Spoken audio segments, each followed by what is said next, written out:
Welcome to Fan for Racing Radio. I'm Fan for Racing Sharon, and joining me today is Jay Huseman. We are here for the Watkins Glen preview for the NASCAR Cup Series. And Jay, I know we've been taking a peek at the entry list already. Yeah, and it is a full one, a full field, 40 drivers and teams listed for the 40 spots available at the Go Bowling at the Glen for the NASCAR Cup Series. Now, again, we do have some teams that are now open teams, 2311 Racing as well as Front Row Motorsports. So the open teams, the number 4 is Noah Gragson, the number 23, Bubba Wallace, the number 34 is Todd Gilliland, the number 35, Riley Herbst, the number 38 is Zane Smith. The number 44, I believe that's the New York Racing Team, is J.J. Yaley. The number 45 is Tyler Reddick. Josh Bilicki is in that number 66. Catherine Legg will be in the number 78, Live Fast Motorsports. And Trackhouse Racing, doing the triple, is the number 87, Connor Zilic. All right. That's going to be fun to watch this week with Connor Zilic in the race in all 3 NASCAR races this weekend. For the Cup Series, they are racing the Go Bowling at the Glen at Watkins Glen International. Again, it's a 2.45-mile asphalt road course. That race is Sunday, August the 10th, 2 p.m. Eastern Time. It will be televised on the USA Network starting at 1:30 p.m. Eastern for the pre-race coverage, as well as MRN and SiriusXM NASCAR Channel 90. They'll race a distance of 220.5 miles over 90 laps. First 2 stages is 20 laps, each with stage 1 ending on lap 20, stage 2 on lap 40, and the final stage will be 50 laps, ending on lap 90. Now, for the Cup Series, they will have their practice and Busch Light Pole qualifying on Saturday, August the 9th, on True TV, MRN, and SiriusXM at noon Eastern Time. And then Sunday, the race starts again at 2 p.m. on USA Network. So we've got some storylines and insights to cover here, Jay. So if you want to get us kicked off with that, that would be great. All right. A weekend marks the 42nd running of a NASCAR Cup Series race at Watkins Glen International. Again, kind of sporadic. It was 1957 and 1964 and 65. Then a gap to 1986 through 2019.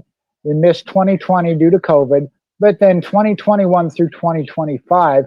And that is second most all time for road courses in the Cup Series, behind only Riverside at 48. They're coming close to it now, though. There are just 3 races left in the NASCAR Cup Series regular season, with Watkins Glen this weekend, next weekend at Richmond, and then the season finale for the regular season at Daytona International Speedway. Now, only 2 of the last 9 Watkins Glen races were won by a driver getting their first win of the season. Chase Elliott in 2018, Chris Buescher in 2024. You mentioned the 3 races remaining. There's some drivers that want to see get that first win of the season because they need it. They need it, and Chris Buescher is there, but he's right at the cut line.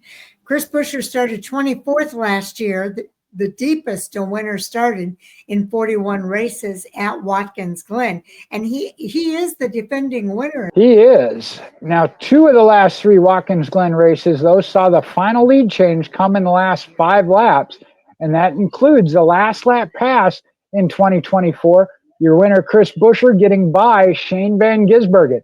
And I said he hadn't won at Watkins Glen. He was real darn close, though. Now, 2024 was the first race at Watkins Glen to feature an overtime finish since 2011. Now, mention 4 drivers that had gotten their first Cup win at Watkins Glen.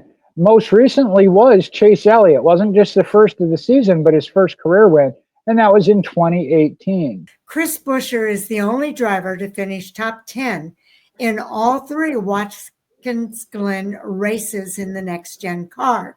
He won this race last year with a last lap pass of Shane Van Gisbergen. Shane Van Gisbergen is now tied with Jeff Gordon, who did it in 98, 99 for most consecutive road courses races won from the pole, and that's at 3. We'll have to see, starting with qualifying on Saturday, if he can continue that streak. Okay, let's talk a little more about Jeff Gordon. Right now, only Jeff Gordon, 6 between 1997 and 2000, and Chase Elliott with 4 in 2020, won 4 consecutive Cup Series road course races. Shane Van Gisbergen won the last 3. So we'll see if he can join that elite company. And he would join more company. Shane Van Gisbergen could join Dan Gurney as the only drivers to get their first 5 Cup wins on road courses. Now, 5 of the last 13 road course races were won by drivers getting their first road course win. And when we look at road courses, we got to look at Hendrick Motorsports as they lead all teams in poles, wins, top 5s, top 10s, laps led, and average finish on road courses. They've got it covered. Also, Hendrick Motorsports drivers won 5 of the last 11 road course races, with 3 different drivers winning. William Byron, Kyle Larson twice, and Alex Bowman once. And ironically, Chase Elliott is not one of those. As again, the next-gen car just hasn't quite been the same for Chase Elliott. But it seems like he's got it figured out. So we could see him make a comeback this weekend at Watkins Glen. And they are in Chevrolets, and that's a good sign, as Chevrolet drivers won 9 of the last 11 road course races and 5 of the last 6 at Watkins Glen. Now, the Stage 1 winner finished outside the top 10 in each of the last 7 road course races. So that's kind of interesting. Yeah, road course racing is that whole strategy of run the race backwards. So we'll see how that plays out this weekend. Yes. Now, Chase Elliott does lead all drivers with 11 top 5 finishes in the next-gen car on road courses, but none of his 7 road course wins came in this next-gen car. Like I said, he's still good, just not getting the wins. We'll see if he can break that streak this week. Okay, now Christopher Bell finished in the top 5 in 4 of the last 5 road course races, including 2 runner-ups and a win at COTA this year. And Shane Van Gisbergen at 8.9, Chris Buescher slid a little bit, 9.57, and Chase Elliott at 9.8. They're the only 3 drivers to have a top 10 average finish on road courses in the next-gen car. So those are your drivers to watch this weekend for sure. Okay, Ryan Blaney is on a 22-race streak without a top 5 finish on road courses. I think that's rather surprising for Ryan Blaney. But road courses just don't seem to be his thing. It is, but the next one is as well, and he does seem to do good on road courses. But Brad Keselowski is on a 19-race streak without a top 10 finish on a road course. That one's even more surprising because we've seen him have some great battles for a win. Okay, Kyle Busch is set to tie Terry Labonte for the most Cup road course starts all time this weekend at 63. Pretty impressive for Kyle Busch. And there's good news for Kyle Busch as both of his top 5 finishes in 2025 have come on the road courses. The driver leading the most laps won 9 of the last 15 road course races. Now, Kyle Larson has won 2 of the last 11 road courses, but his average finish in the other 9 races is 25th. He's kind of that checkers or wreckers when it comes to that. Joey Logano is set to become the 13th driver in Cup Series history to make 600 consecutive starts this weekend. I knew you was coming up on that. Now, Toyota, unfortunately, they haven't won at Watkins Glen since 2017. That was when Martin Truex Jr. did it. And that's their longest drought at any active Cup track. The Stage 1 winner at Watkins Glen finished 20th or worst in each of the last 4 races there. The Stage 2 winner finished in the top 4 in all 7 there with stage racing. So with all 7 races there with stage racing. That's really amazing. It is, because even Stage 2 doesn't necessarily equate if you're on that strategy. So, yeah, that is kind of interesting. Now, Hendrick Motorsports drivers, they'll have won 5 of the last 6 races at Watkins Glen with 3 different drivers. Chase Elliott with 2, Kyle Larson with 2, and William Byron 1. Now, again, Chase Elliott's go back to prior to the next-gen car. Okay, now Chase Briscoe can become the first driver since Cale Yarborough back in 1980 to win 3 consecutive poles multiple times during the same season. Chase has become the new front row guy.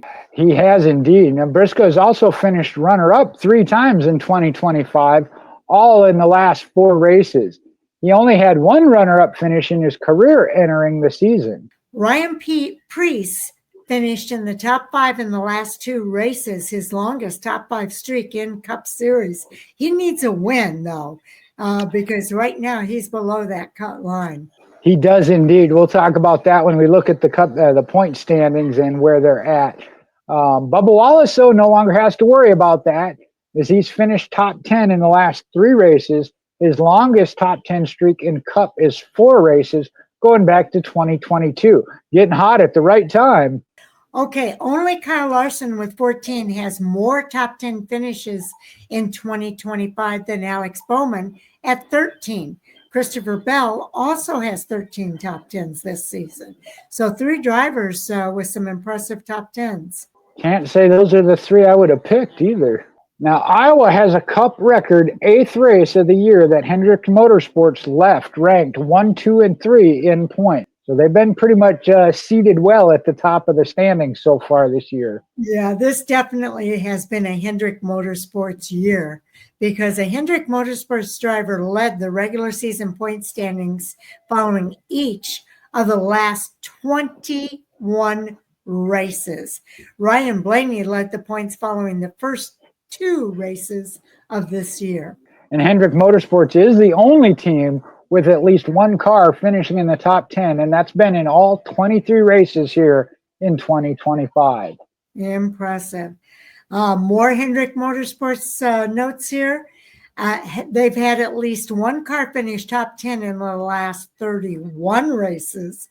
That's the longest streak by a team in the next-gen car. That dates back to last year. And Chase Elliott is the only driver without a DNF in 2025. Okay, this is the 12th consecutive week that Ryan Preece is 16th or 17th in the playoff standings.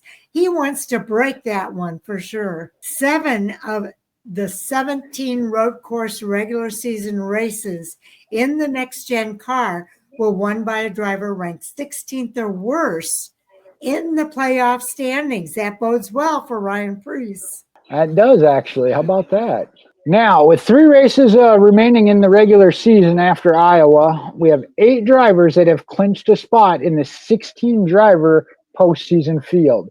William Byron, Chase Elliott, Kyle Larson, Denny Hamlin, Christopher Bell, Ryan Blaney, Chase Briscoe, and Shane Van Gisbergen. Now, to clinch via points, if there's a repeat winner or win by a driver who cannot advance in the playoffs, drivers could clinch by being 113 points above the second winless driver in the standings. Right now, that's only Tyler Reddick, and he would need some help. If a previous win comes by William Byron, Elliott, Larson, Hamlin, Bell, Blaney, Briscoe, Bubba Wallace, Logano, Joey Logano, Ross Chastain, Austin Cindric, Josh Berry, Shane Van Gisbergen, or Riley Herbst, or another winless driver lower in the standings, Bubba Wallace would clinch via regardless of finish, as would Logano, Chastain, Cindric, and Berry. Now, drivers that could clinch on a previous win by Tyler Reddick would be Bubba Wallace with 30 points, Joey Logano with 50, whereas Chastain, Cindric, and Berry could only do so with some help. If John Hunter Nemechek wins, Bubba Wallace would need 30 points, Logano 51, and Chastain could only do so with help. If a win comes by Alex Bowman, Chris Buescher, Ryan Preece, Kyle Busch, Ty Gibbs, AJ Allmendinger, or Brad Keselowski, Bubba Wallace would need 31 points to clinch, Joey Logano 52, and again Chastain would need some help. If a win comes by Hocevar, and he's been real close with that, Bubba Wallace would need 28 points, Logano 49, Chastain still needs help. Michael McDowell, road course, could very easily get that win. Wallace would need 26 points. Logano, 47. Chastain would need some help. If it's Eric Jones that wins, Wallace would need 24. Logano, 45. Chastain needing some help. Now, if the win comes by Ricky Stenhouse Jr., Wallace would clinch regardless of finish. Logano would clinch with 12 points. Chastain would need 28 points. The win would be by Zane Smith. Wallace again would regardless of finish. Logano would only need 9 points. Chastain just 25. If Austin Dillon were to pick up a victory, Wallace Logano would clinch regardless of points. Chastain would only need 14, and Austin Cindric then becomes the driver that could do it with some help. If Justin Haley were to win, Wallace and Logano would clinch via regardless of finish. Chastain would only need 8 points, and Cindric needs that little bit of help. If it were Todd Gilliland, the three, Wallace, Logano, and Chastain would, regardless of finish. Cindric would still need a little bit of help. If the win comes from Daniel Suarez, Chastain, Logano, Wallace again would, regardless of finish. Cindric would need 55 points. If Ty Dillon were to get a win, top three there, Wallace, Logano, and Chastain, regardless of finish, Cindric down to only needing 41 points. Same with Cole Custer, Wallace, Logano, Chastain, and then Austin Cindric would, regardless of finish. Josh Berry could do so then with 22 points. If Noah Gragson were to get a win, Cindric, Chastain, Logano, Wallace would via regardless of finish, and Berry would only need 14 points. Now, and drivers that Cindric and Berry are below the cut line. That's right. Very good point. They are currently right now, even with a win, are below the actual point cut line. Now, drivers that would clinch on their win alone, a second win, Tyler Reddick, Alex Bowman, Bubba Wallace, Chris Buescher, Joey Logano, Ross Chastain, Austin Cindric, or Josh Berry. Now, it's not necessarily a second win, but at least one win where they're good enough in points that they can't be bumped out by ones with multiple or more. And with that scenario, drivers that could clinch with a win, Ryan Preece would need the win and 60 points over the cut line. Kyle Busch right now, even a win would not guarantee him to be locked in with 2 races remaining, and we could get 2 more winners from below him. So interesting thing, it's not over even with 3 races to go. And you know, I didn't think about it, but Shane Van Gisbergen is below the cut line points wise as well. So, but he's got 3 wins, so that 2 wins will actually very much lock you in. Push him up to second place. Yeah, we'll talk about that here. I know you got the actual playoff point standings. I'll start right now with the regular season point standings, which we'll wrap up after Daytona, 3 races from now. William Byron has retaken that points lead from Chase Elliott, who's now 18 points back. Kyle Larson has actually dropped back a bunch, to 45. Denny Hamlin at 51. Those 4 were within like 20 points a couple of weeks ago. I know, it's really changed. So now it's pretty much, again, it could 60 points in one race. Hamlin's not out of it, but 5th place, Christopher Bell is minus 86. Reddick at minus 97. They're pretty much done as far as battling for the regular season championship. Blaney is in 7th, Briscoe in 8th, Alex Bowman in 9th. Let's see who there. Tyler Reddick is the top without a win. He's in 6th. Bowman doesn't have a win, but in 9th. Bubba Wallace is up to 10th and has a win. Chris Buescher, we mentioned him, doesn't have a win, is in 11th point in points. But I'll let Sharon talk about where he is in the cut line. Because Joey Logano has a win, Preece does not, Ross Chastain does, Kyle Busch does not, and Ty Gibbs do not. And that's as it is in the point standings, those 16 drivers. But we talked about Cindric, Berry, and Van Gisbergen having wins and moving in. So there again, I'm going to let Sharon use the one she's got to show you where the actual cut line is. Okay, and this really illustrates too, I think, how important the playoff points are. because Denny Hamlin takes the top spot with his 4 wins and 24 playoff points. In second place is Kyle Larson with 3 wins. He's got 23 playoff points. Also with 3 wins is Christopher Bell, but he's only got the 17 playoff points. That's why he's in third.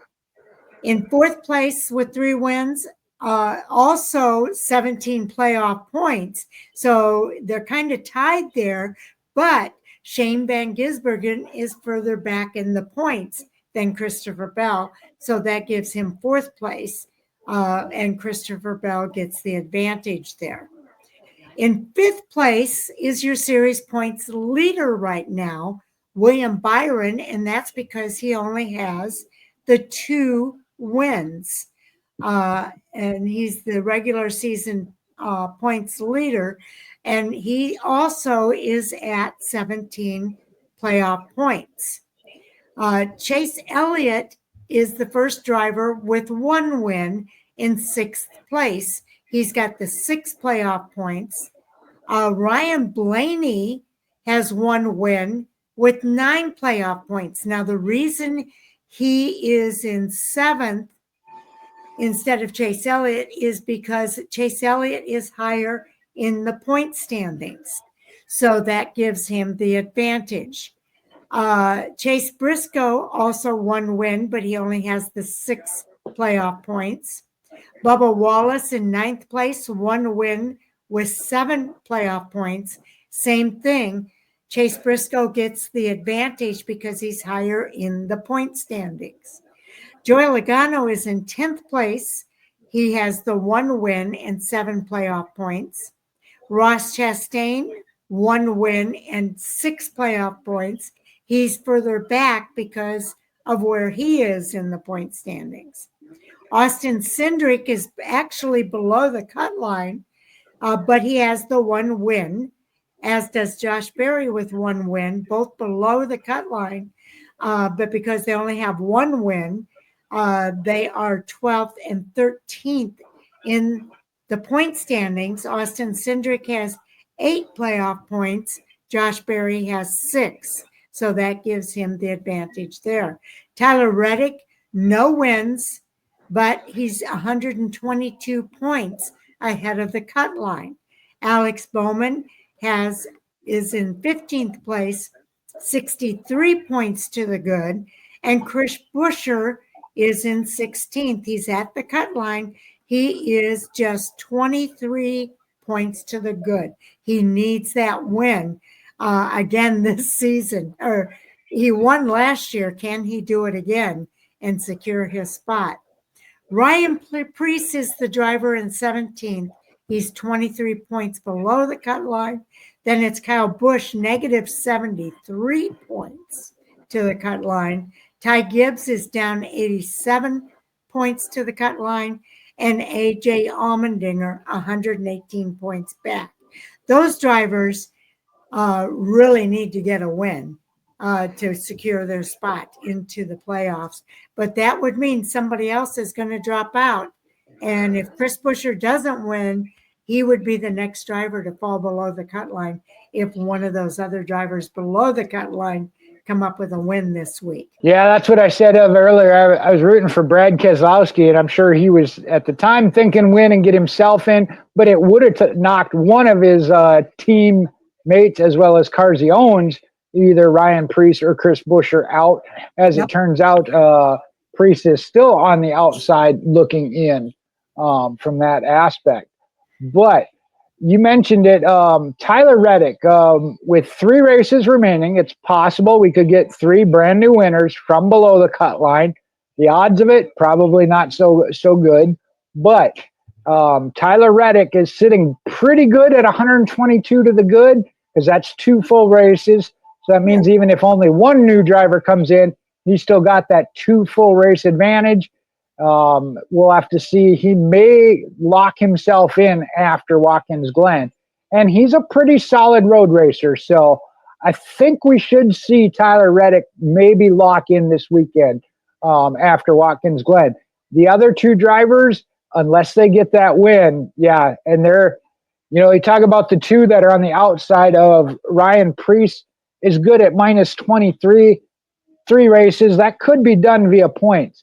Beyond that, you're looking real tight. Ty Gibbs at 80, you're looking to get at least a third of that every week. That's not quite 30 points. That's half of the points available. Just the probability of it is not good. I'll just say that. Well, and I'm thinking with the road course here, there are a number of drivers that could win. But again, you've got Connor Zilisch and Shane Van Gisbergen in this race, and both of them have been extremely good. So, and that's beat Shane Van Gisbergen last year, but I don't know if he can do it again 2 years in a row. Right, yeah. Lightning strike twice. And Ty Gibbs, think about Mexico City. Ty Gibbs was one of the ones mixing it up with Shane Van Gisbergen. Whether or not he was catching him, they said whether or not Shane Van Gisbergen rides just hard enough to stay so far ahead of him, we don't know. But Ty Gibbs had a problem, at least what, again, appeared to be in contention. So even with that, if he has a good run and say gets second or third, that really doesn't help him because again, he's got to gain points on these drivers. And one he'd be trying to gain on is Chris Buescher, who you mentioned won last year, and again also is a top road course driver. So mixing it up of what was his average finish? It was one of the three, 8.9. If Ty Gibbs finishes in the top 5, but Chris Buescher is 10th, you don't gain that much. That's only 5 points. That's not enough. They got to win. They've got to win. Now, and Ty Gibbs could be one of those drivers. Like you say, he came in second in Mexico City. But think about this. The road course, there's a possibility. There are several drivers that could be a winner at the road course. Then there's Daytona, where just about anybody could be a winner at Daytona. So it is an outside possibility. I understand that. But we could see 2 winners from below the cut line when you think about A.J. Allmendinger, who's a good road course racer, but hasn't seemed to be able to compete against Van Gisbergen and maybe even Zilisch. So we'll see what happens here. That will tell us a lot. I think we'll have a repeat winner at Richmond. I could be proven wrong on that, but I think it's up in the air for Daytona. No, I'd have to agree. Watkins Glen certainly in the mix. Again, we kind of put Shane Van Gisbergen as a favorite with the dominance he's had. He was second there last year, and that was as he was just getting his feet wet in the Cup Series. So it'll be interesting to see what he's learned, and we've seen how dominant he can be. Yes. But Watkins Glen, as they said, is the more technical. You don't have the runoff space you have like at Sonoma. So definitely going to be interesting. And you mentioned A.J. Allmendinger. Austin Cindric, another one. He could get a second win. We just haven't seen as much from. Same with A.J. Allmendinger. What I did find interesting was that statement we read. Kyle Busch's only top 5s on the season have come on road courses. So that would be an interesting one. I think the factor there, Chris Buescher, I know is a pretty stand-up guy, clean racer. However, you're talking desperation mode. Yes. That might change how aggressive of a driver they are. Kyle Busch, we already know, is an aggressive driver. So. Yeah. So I think these are do not miss races. Fans do not want to miss any of these races this weekend because the regular season is winding down and there's a lot on the line for a lot of these drivers. So it's going to be interesting. We do want to encourage you to watch for more from Fan for Racing Radio. We're finished with all of our previews. They'll come out between Thursday and Friday. On Friday, Taz and I will be doing the fantasy report that is coming out. We're coming out on Friday afternoon, and then on the other side of the race weekend, we will be back with all of the reviews for the 5 races this weekend, as well as at 10 o'clock Eastern. Our live stream for our NASCAR Hot Topic Sound Off show that we hope is interactive. We know all Sports All Day has been very interactive with us, and we hope he'll be back again this week. And I think he will be. He's already said he will be, along with maybe some others that will join in. So we hope that it continues to be interactive, Jay. Yeah, hopefully so. And we already have a list of a couple of good hot topics to talk about. Give you a little bit of a preview. Silly season getting into full swing in multiple series. We're talking about tonight in the Xfinity series. Austin Hill has received the waiver, but he will start at 0 points. So at the bottom of the playoff. So that's one we're going to discuss a little bit. And like I said, there's already been a couple others, and that's before anything happens on the track this weekend. Road courses have a tendency to bring about some hot topics as well as hot heads during the race. So we'll see how that goes this weekend. So stay tuned for more on that front. That just gives you a small preview of what we know now. Okay, so thank you everybody for tuning in. We do appreciate each and every one of you. We enjoy doing this, so we hope you enjoy listening as much as we enjoy doing it. So with that, Jay, I think we're ready to move on here. Again, thanks everybody for tuning in. We'll see you Friday.